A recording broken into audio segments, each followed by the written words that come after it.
সম্মানিত দর্শক এবং শ্রোতাবৃন্দ, আমি যশোরী বাংলাদেশি সেবা পার্টির পক্ষ থেকে আপনাদের সকলকে জানাই আসসালামু আলাইকুম ওয়া রাহমাতুল্লাহ। আমাদের দেশে মেধাবী নিয়ে অনেক রাজনীতি হয়। মেধাবী কাদেরকে মনে করা হয় এবং কেন মনে করা হয়? এছাড়া আর কেউ কি মেধাবী নয়? মেধাবী জিনিসটা কি? একজন শিল্পী সে ভালো গান গাইতে জানে, তাকে মেধাবী বলা হয়। একজন কার্টুনিস্ট ভালো কার্টুন অঙ্কন করতে পারে, তাকেও মেধাবী বলা হয়। একজন দাবারু ভালো দাবা খেলতে পারে, সেও মেধাবী হয়। যে লেখক ভালো লিখতে পারে, তাকেও মেধাবী বলা হয়। আর যে থট প্রচার করে, ধর্ম প্রচার করে এবং সুন্দরভাবে প্রচার করতে পারে, তাকেও মেধাবী বলা হয়। কিন্তু আমাদের দেশে মেধাবীকে মানুষ জানতে চায় না, কিন্তু মেধাকে জিপিএ এর মধ্যে ফেলে দেওয়া হয়েছে। আর এটি 53 বছর থেকে আমরা দেখে আসছি।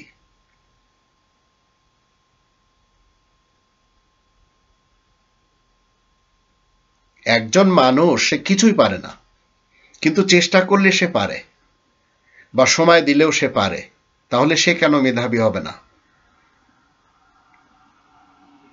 যারা টাকা হালালভাবে কামাই করছে, যারা গায়ে খেটে পরিশ্রম করে টাকা অর্জন করছে, যারা শ্রম দিচ্ছে, যারা খেতে কৃষি কাজে সময় ব্যয় করছে সুন্দর ফলন ফলানোর জন্য, এদেরকে কেন মেধাবী বলা হবে না? আমাদের দেশে এমনভাবে মগজ ধুলাই করে দেওয়া হয়েছে কিছু অমানুষদের পক্ষ থেকে, এবং তারা যা শিক্ষা দিয়েছে মেধা নিয়ে এবং মেধাবীদের ডেফিনেশন নিয়ে, তারা কি শিখেছে যে ভালো একটি স্কুলে বা একটি ভালো কলেজে অথবা ভালো ইউনিভার্সিটিতে চান্স পেয়েছে সে মেধাবী। যে ঢাকা বিশ্ববিদ্যালয় বা মেডিকেলে বা বুয়েটে চান্স পেয়েছে সে মেধাবী। আবার এরপরে যদি সে বিসিএস এ চান্স পায়, তাহলে তার মতো মেধাবী তো আর কেউ নেই। কিন্তু এগুলির পিছনে আমরা দেখেছি টাকার বাণিজ্য। আপনি টাকা দিচ্ছেন, বিসিএস এর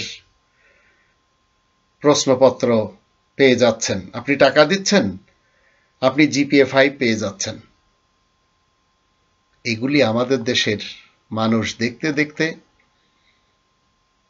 সত্যকে হারিয়ে ফেলেছে। আর এক শ্রেণীর মানুষ, তারা সত্য পছন্দ করলেও সত্য যারা বলে চলেছে তাদেরকে পছন্দ করছে না। ধর্মজগতে যদি আমরা দেখি, সবাই আলাদা আলাদা স্টেশন বানিয়ে বসে আছে। ইসলামে পীর মুরিদির কোনো সম্পর্ক নেই, কিন্তু আমাদের দেশে কি বলা হচ্ছে, অমুক আসল পীর, অমুক নকল পীর, অমুক মাজার বিশেষ আউলিয়ার, তাই ওটা ভাঙা যাবে না। অমুক মাজার এটা গান্দা মানুষের, ওকে ভেঙে দিতে হবে। মনে রাখবেন, ইসলামে পীর মুরিদিও নেই, মাজার দরগাও নেই, আর আসল এবং নকলের তো প্রশ্নই ওঠে না। হিদায়েতের একমাত্র গ্রন্থ হচ্ছে আল কোরআন। আল কোরআন এসব নিয়ে কখনো কথা বলে না। কিন্তু আমাদের দেশে এইসব নিয়ে কথা বলে কারা? আসল এবং নকল নিয়ে দেখবেন অনেকেই কথা বলে। কোরআনের কোরআনের পথ থেকে দলে দলে মানুষ বিভক্ত হয়ে যাচ্ছে। কেন বিভক্ত হচ্ছে? কেন মানুষ তবলিগি জামাতে যাচ্ছে, সাদ গ্রুপে, জুবাইর গ্রুপে, ইলিয়াস আত্মার গ্রুপে? কেন মানুষ চরমনাইতে, আটরশিতে, চন্দ্রপাড়ায়, দেওয়ানবাগ, কুতুববাগে যাচ্ছে? কারণ কোরআন না বোঝার কারণে। কেন মানুষ আলিয়া, কওমি, খারেজি কেন যাচ্ছে? কোরআন না জানার কারণে। কারণ মানুষের মেধা কোরআনের জন্য যে বিকশিত হবে, সেটি হচ্ছে না। তো ধর্মজগতে যারা হাদিয়া নিয়ে, যেটাকে আপনারা হাদিয়া বলছেন, কোরআন সেটাকে রিবা বলে। এই রিবাখোর মাহফিলকারীরা এই ধর্মের বাণিজ্য যদি টাকা না নিয়ে এই বাণিজ্যকে টিকিয়ে রাখে, তাহলে বোঝা যাবে কে কত বড় মাপের উলামা। কিন্তু আপনারা কি পারবেন একজন আজহারিকে ডেকে এনে টাকা ছাড়া তার দিয়ে ওয়াজ করাতে? একজন আমির হামজাকে ডেকে এনে ওয়াজ করাবেন টাকা ছাড়া? একজন রকেট হুজুর, একজন হেলিকপ্টার হুজুর, একজন বেটে হুজুর, এদেরকে পারবেন টাকা ছাড়া এদের এই মাহফিলে এনে ওয়াজ মাহফিল করাতে? কখনো পারবেন না। কারণ আমরা সবাই কোনো না কোনোভাবে গোলাম হয়ে আছি। আমরা সঠিক মেধাকে কখনো কাজে লাগাতেই চাই না। তো ডক্টর মোহাম্মদ ইউনূস বাংলাদেশের মানুষকে মাথা উঁচু করে বাঁচার জন্য কি বলছেন? গোলামি নয়, দাসত্ব নয়। বাংলাদেশের মানুষ মাথা উঁচু করে বাঁচবে, তার জন্য তিনি বিভিন্নভাবে কি করে চলেছেন? কাজ করে চলেছেন। তো আপনাকে আমাকে একটু উনার সাথে দিলে সমস্যা কোথায়?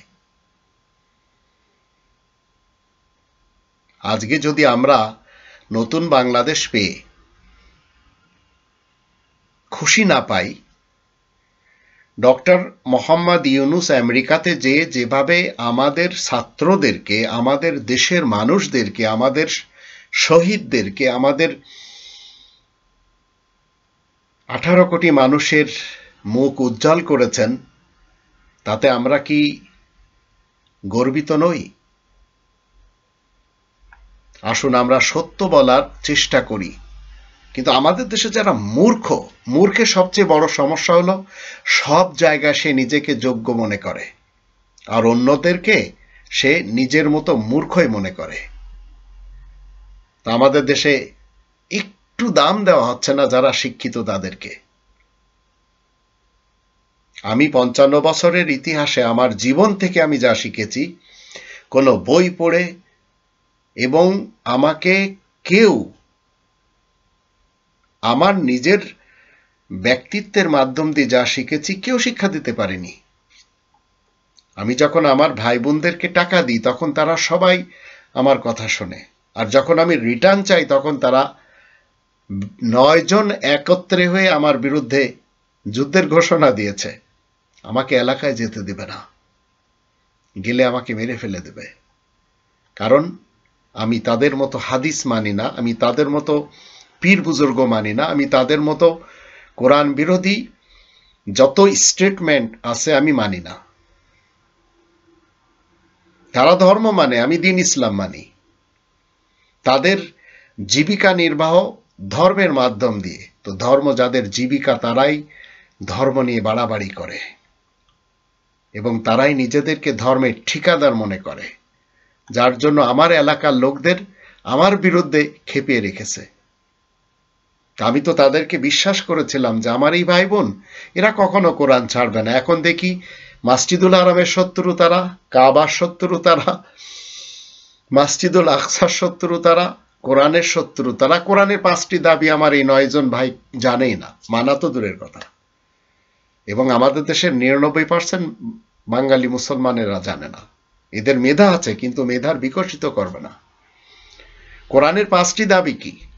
কোরআনকে বিশ্বাস করতে হবে শতভাগ, কোরআনের ভাষায় কোরআনকে জানতে হবে, মাতৃভাষায় কোরআনকে জানতে হবে, কোরআন মতে জীবন কাটাতে হবে, কোরআনে তাবলীগ করতে হবে। এছাড়া আপনি নিজেকে যদি মনে করেন আপনি জাল হাদিস মেনে, আপনি কলা কলা রসুলুল্লাহ মেনে একজন ভালো মুসলিম, তো কখনো না। মোহাম্মদুর রসুলুল্লাহ ও খাতামান নাবিয়িন দ্বারা কখনো সত্যায়িত না কলা কলা রসুলুল্লাহ। এটি হচ্ছে মোহাম্মদ ইবনে আবদুল্লাহর ফলসফা। মোহাম্মদুর রসুলুল্লাহ কোরআনে আর মোহাম্মদ ইবনে আবদুল্লাহ রেওয়ায়াতে, হাদিসে। জাল হাদিস মানে মিথ্যা কথা। যারা রাসূলুল্লাহ বিশ্বাস করবে, যারা মোহাম্মদুর রসুলুল্লাহকে মানবে, তারা কোরআন ছেড়ে অন্য কোথাও যাবে না। আর যারা মুহাম্মদ ইবনে আব্দুল্লাহকে মানবে এবং তার নামে সিয়ায় সিত্তা এবং কুতুবে আরবা মেনে চলবে, তারা মুহাম্মদুর রাসূলুল্লাহর মান্যকারী যারা মুমিন মুসলিম, অন্তত ইরাকে হতে পারবে না। তো জীবন চলার পথে আপনি নিজের ব্যক্তিত্বকে মেধাশূন্য করবেন না কখনো। আর যারা আপনার আমার এই মেধার বিকশিত করার জন্য বিভিন্নভাবে ছলা কলা কৌশল তৈরি করে নিয়েছে, মনে রাখবেন এরা সবাই অপদার্থ। আর এরা নিজেদের লোকই হয়। বৃষ্টি আসলে বুঝিয়ে দেয় ঘরের ছিদ্র কোথায়, আর বিপদ আসলে বুঝিয়ে দেয় আপন মানুষ কোথায়। আমাদের দেশের শিক্ষা ব্যবস্থা 4 ভাগে বিভক্ত হয়ে আছে। 4 ভাগে বিভক্ত। ধর্মীয় শিক্ষা, আলিয়াদের সিলেবাস ভিন্ন, কওমেদের সিলেবাস ভিন্ন। ধাপ্পাবাজি ছাড়া আর কিছুই না, বিশ্বাস করেন। জেনারেল শিক্ষায় যদি আমরা দেখি, সরকারি শিক্ষা ভিন্ন, প্রাইভেট সেক্টরের শিক্ষা ভিন্ন, ধাপ্পাবাজি সব। আবার ইসলামের নামে সবচেয়ে বেশি ধাপ্পাবাজি, প্রতারণা, ভণ্ডামি আমাদের দেশেই চলছে। আগামীর বাংলাদেশ, প্রকৃত শান্তির বাংলাদেশ যদি গড়ে নিতে চান, তাহলে আপনাকে আমাকে একজন সেবক হতে হবে। বাংলাদেশি সেবা পার্টির প্রত্যেকটি মানুষ, এরা মানুষকে সেবা দিবে, পৃথিবীর ইতিহাস পাল্টে দিবে। তো আপনি যদি সাহায্যকারী হতে পারেন, তো সাহায্যকারীরা কখনো কিন্তু ঠকে না। কিন্তু আপনি যদি হিংসাকারী হন, তো মনে রাখবেন হিংসাকারী যারা, হিংসুটে যারা, তারা কখনো জেতে না। ভারতের ব্রাহ্মণ্যবাদ, এরা সাপের চেয়েও বিষাক্ত এবং বিপজ্জনক। কিভাবে? তদ্রূপ আমাদের দেশের উলামা লীগ বলেন, উলামা দল বলেন, সালাফি উলামা বলেন, একই জিনিস। একটি সাপের হুল শুধুমাত্র একজন মানুষের জীবনকে হত্যা করে। কিন্তু এই ব্রাহ্মণ্যবাদ আর এই মৌলবাদ, এদের হুল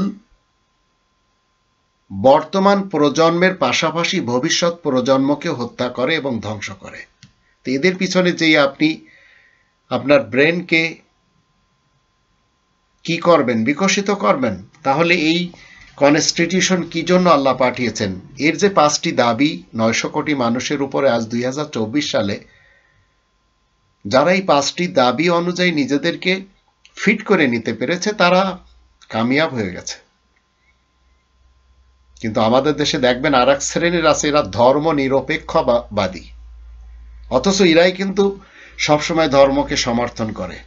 শুধু ইসলাম নামটি বাদে, কোরআন নামটি বাদে, তারা সব ভাষাকে ভালোবাসে, কিন্তু কোরআনের যে আরাবিয়ান, ইন্না আনজালনাহু কোরআনান আরাবিয়ান, এই আরবিটা পছন্দ করে না। তারা সব পোশাককে পছন্দ করে, কিন্তু কোরআন যে আমাদেরকে সতর ঢাকার পোশাকের কথা বলে, এটি পছন্দ করে না। এই ধর্ম নিরপেক্ষবাদীরা সব উপাসনালয়কে পছন্দ করে, শুধু মসজিদ ব্যতীত।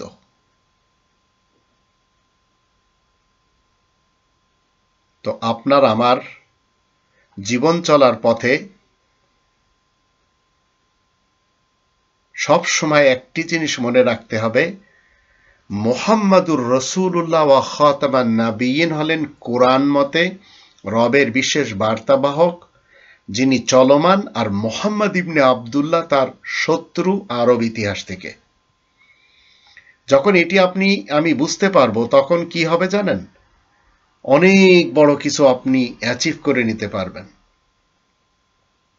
আমাদের দেশের অধিকাংশ যারা কারি এবং হাফেজ, এরা কোরআন ভালো পড়তে পারে, কোরআন মুখস্থ রাখতে পারে, কিন্তু এরা কোরআনের অনুবাদ জানে না। তো কোরআনের অনুবাদ না জানলে কোরআন মতে চলবে কি করে? তো হাফেজ এবং কারি হয়ে এরা কি করে? খয়রাতের প্রতিষ্ঠান বানায়, মানুষের কাছ থেকে চেয়ে নিয়ে। এরা এদের মেধাকে বিকশিত করবে না। তো এরা হাফেজি মাদ্রাসা তৈরি করবে, কারিয়ানা মাদ্রাসা তৈরি করবে, আর এদের যে আসল পারফেক্ট যে ব্রেন দিয়ে এরা কোরআনকে আয়ত্ত করতে পেরেছে, এখন এটি কিভাবে বুঝতে হবে সেদিকে যাবে না। তাহলে এই জাতির ভবিষ্যৎ কি হবে? আপনাকে আমাকে সব সময় মনে রাখতে হবে, এই হুজুর মৌলবীদের পিছনে যদি আমরা যাই তাহলে আমাদেরকে কি শিক্ষা দিবে? কোরআন বিরোধী স্টেটমেন্ট। কবরে রেখে 40 কদম আসার পর নীল চক্ষুধারী দুজন ফেরেশতা এসে লাশকে বসায়, জিজ্ঞাসা করে, মা রব্বুকা ওমা দীনুকা ওমা নবিয়ুকা, তোমার রবকে, তোমার নবীকে, তোমার দিনকে। কোরআন বিরোধী স্টেটমেন্ট আসছে কোত্থেকে? মুহাম্মাদুর রাসূলুল্লাহ ওয়া খাতামান নাবিয়িন থেকে না, মুহাম্মদ ইবনে আব্দুল্লাহ থেকে। তো মানব রচিত নবীর নামে বুখারী মুসলিমদের রচিত হাদিসের গ্রন্থগুলোর সাথে কোরআনের কিঞ্চিত সম্পর্ক নেই। এটা আমাদের ব্রেনে বসানো যাচ্ছে না। রাসূলের হাদিস হলে তো সেটি রাসূলের নামে হবে, বুখারী কেন রাসূলের হাদিস হতে যাবে? আপনি যদি একটি বই লিখে রবীন্দ্রনাথের নামে চালিয়ে দেন, তাহলে এটি তো আপনার বই, রবীন্দ্রনাথের দিকে যাবে না। আবার রবীন্দ্রনাথের বই আপনার নামে চলবে না। নজরুলেরটা নজরুলের নামে যাবে, রবীন্দ্রনাথেরটা রবীন্দ্রনাথের নামে চলবে। তো আরব্য মোহাম্মদ যে ব্যক্তি, সে তো নামের একজন মোহাম্মদ। তো আরব্য মোহাম্মদকে নবী মেনে বুখারী অনুযায়ী মৌলবীদের কথা মতো নিজেকে মুসলমান, শিয়া, সুন্নি, সালাফি বা অন্য কোনো কিছু যদি আপনি দাবি করেন, মুশরিক হবেন। আপনাকে মুহাম্মাদুর রাসূলুল্লাহ ওয়া খাতামান নাবিয়িনকে মানতে হবে। আর আমাদের দেশের যে সমস্ত পলিটিশিয়ান, ওদিকদের আমি যদি একটু চরিত্র দেখতে চাই, লুটপাটকারী,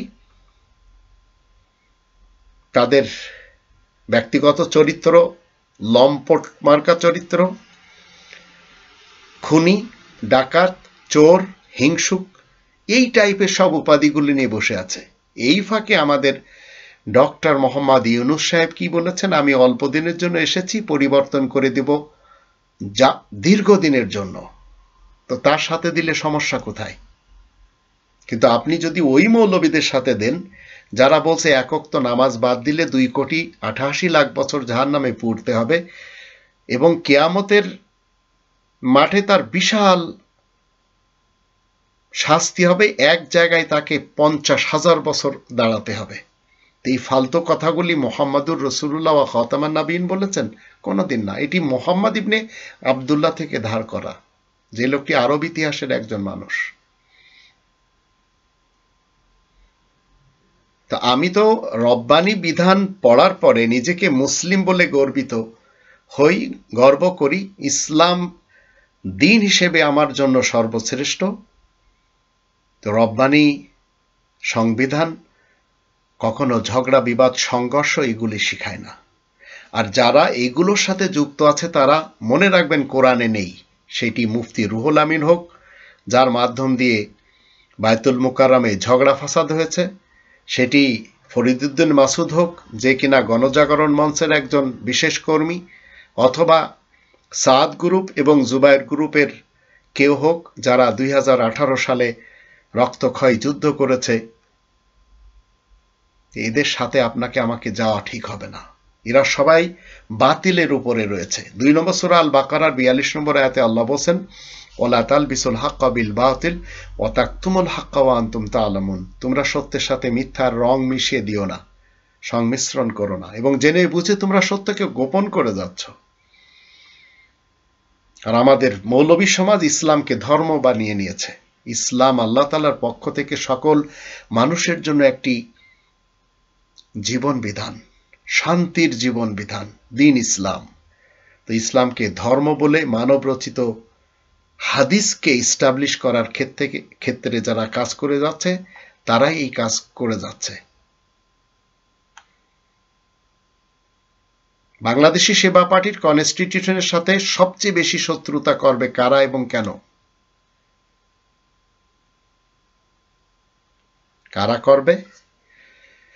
9 নম্বর সূরা আত-তাওবার 33 নম্বর আয়াতে বলা আছে, হুয়াল্লাযী আরসালা রাসূলাহু বিল হুদা ওয়া দীনিল হক লিইয়ুযহিরাহু আলা দীনি কুল্লি ওয়ালাউ কারিহাল মুশরিকুন।